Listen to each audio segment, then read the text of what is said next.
Hello student, welcome back to VEHS Sumati Academy. This is your science teacher Rasmi. So we are learning the chapter 7, that is nervous system and sense organ.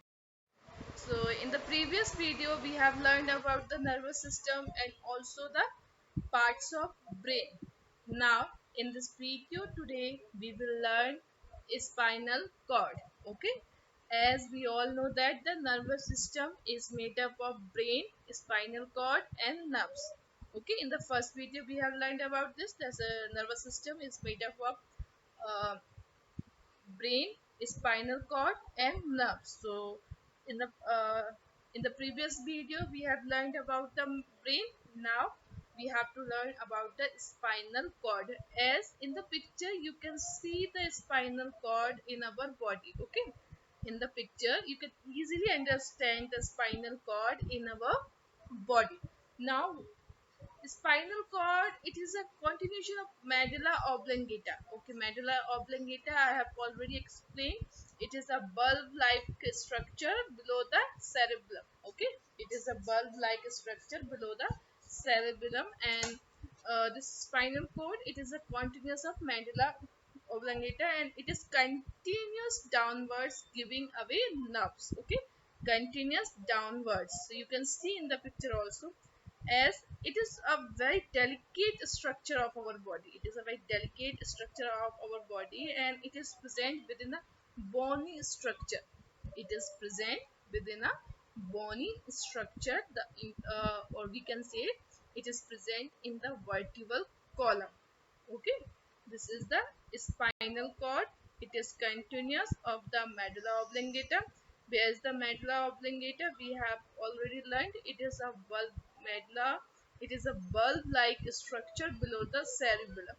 Okay, as cerebellum is also called as a small brain. Now we have to learn what is the function of spinal cord first.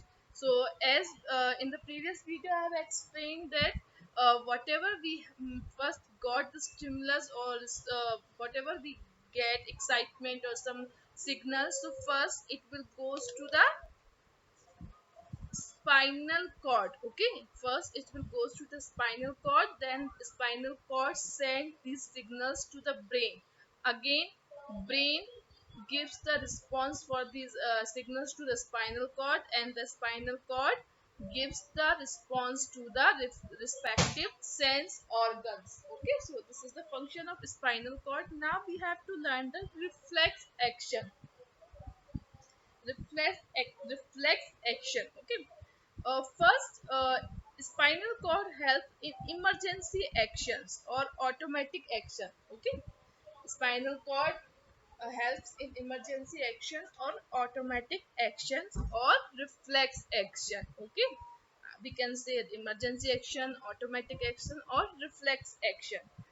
What is the reflex action? If we will take an example of iron. Okay, we don't know what will happen if we put our hands on the iron. We don't know, but as soon as we put our hand on the iron, immediately we remove our hand because we feel hot. Yes or no?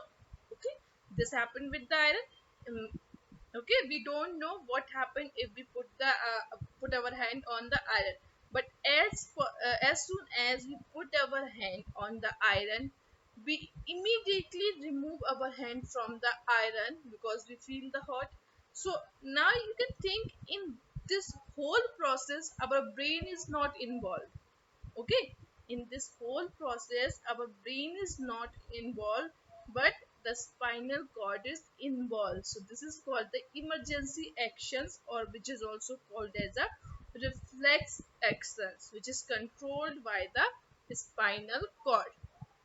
Again I tell you, reflex action are the emergency actions when we get the signals, or we get the signals immediately, or when our actions are controlled by the spinal cord, not by the brain.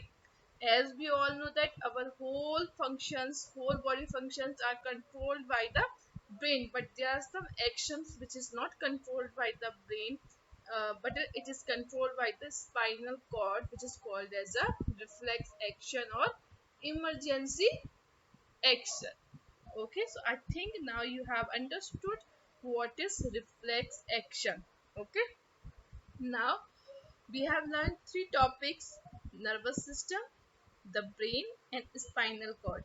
So in the next live class, in this topic, if you have any doubt, just write down your doubt and ask me during the live class. Okay, till thank you.